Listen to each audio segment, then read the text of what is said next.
అందరికీ శ్రీరామనవమి శుభ.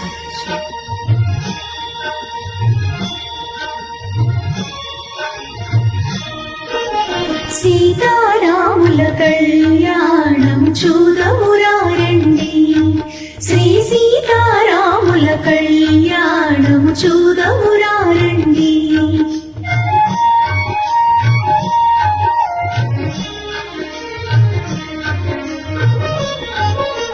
సిరి కళ్యాణపు బొట్టును పెట్టి మణివాసికమును నుదుటను కట్టి పారాణి